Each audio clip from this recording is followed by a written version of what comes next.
How's it going, YouTube? Welcome back to the LonerTrails YouTube channel. Today, guys, we're going and getting a new bike. We've already got the truck cranked up and we got to go. It's a pretty fair drive there. It's about 2.5 hours there, 2.5 hours back. So it's gonna be pretty far. It's late in the day. It's around 4 o'clock. Yeah, so we're gonna go ahead and load up and hurry up and go. So I'll probably vlog a little bit on the way there or film a little bit. But yeah, so I'll see you guys soon.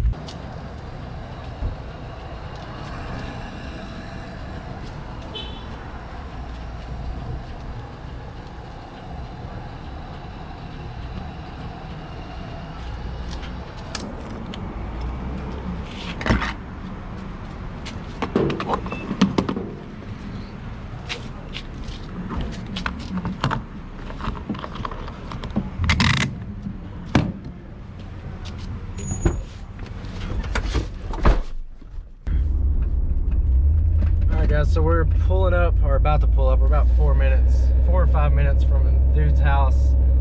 I'm not gonna film once I get there, but I'll let you guys know how it goes here in a short bit. So wish me luck. All right, guys, so here's a look of the bike. It's a KTM 250 SX. I'll do an actual like full walk around and review of it tomorrow, but this is just giving you guys a little bit of a peek at it. So yeah, I'll see you guys tomorrow. All right, guys, so it is the next morning, and apologize, my voice sounds a little weird. I just woke up, and plus I've been battling like a cold, and I was a little cough. But either way, here she is. This is a 2003 KTM 250 SX 2-stroke. I bought it off of just a guy off Marketplace, Facebook Marketplace. He had got this bike non-running and he's replaced a lot. He said the swing arm is from an 06 model, and then the chain is a little bit newer. He said the back rim is new, but I don't much believe it. I think it's newer, but not brand new. The back tire, it's in really good shape. Same thing with the fronts, they're in really good shape. Let's see what else about it. It's got these bark busters here. He said that he took off a YZ250, but they don't extend, the clutch handle and stuff didn't extend past that, so he actually like cut the clutch handle and brake handle because he said that they wouldn't fit. But that's kind of stupid if you ask me, because that's somewhat of the whole point. It's kind of the point of putting bark busters so you don't break your stuff. But either way, the bike fires right up. I've been riding it. I just kind of rode it back here and then kind of got a taste for it. But I just, like I said, I just kind of barely rode it so far. But it's pretty fun. I haven't even took it out of first gear just because I want to get used to this thing before I really start, you know, doing all that.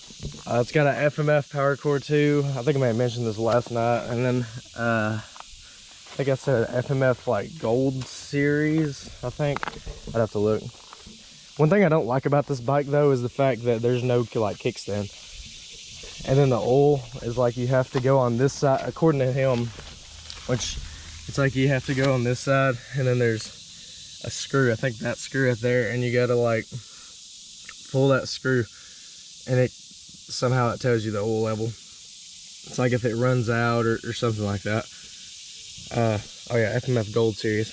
It is kickstart. I thought it was a kickstart and electric start, but they didn't make the electric start until years later, which is fine because this thing cranked up in one kick for me this morning. This thing's actually pretty loud. There's a cracked fender right here where he said dude was trying to like take it off the stand, and instead of grabbing where the subframe comes out, he grabbed like here and just like nothing but plastic and snapped it. The bike is really clean from what I can tell. He said on the choke here it doesn't like to stay up. So there's something up with like the spring in there, but I mean that's no big deal. This thing still fires up. Maybe around, or maybe when it gets to around you know, like the winter months and stuff, fix that. So far the bike, from what I've seen, it shifts pretty smooth. We got a little dent in the header pipe, but that's nothing. The only thing that I really noticed about this was right here. I don't know if you guys can see it, but there's a little bit of liquid on the bottom there. It's just where this like header isn't exactly like put in the motor, I guess, all that great. There's supposed to be another spring on there, but there's not, so I'm gonna have to look into getting another spring and stuff. But it's all good. Hydraulic clutch, this thing actually feels really good. I love how it feels. The clutch feels so good. I'm gonna try to get a case saver for it, because that's something that I always run on anything, or at least like to run. So, and then we got Pro Taper bars. This is I think it's our, let's see, I think that might be our ignition box, whatever he called it, but that's newer. These grips, I mean, they're not worn out. These are actually pretty new. It's kind of missing a thing there, but either way, it's no problem. Overall, I like the bike. It's actually a little bit smaller than Big Blue. I don't know if you guys remember Big Blue, or if you guys have seen the video, but at one time I had a 2001 TTR 250, and that bike was absolutely huge, and when I got on it, I could only just barely tiptoe when I got on it. But this bike, I can actually like get my toes down pretty good.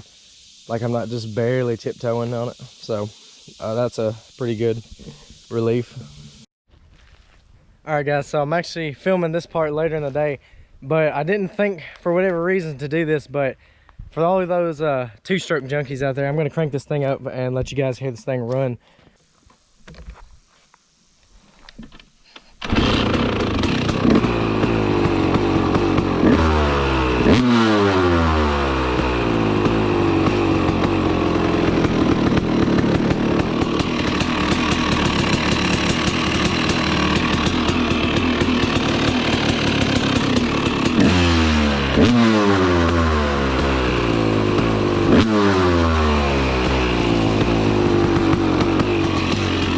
So far this thing's fired up with no choke, so it's a good thing. And it started on first kick, so.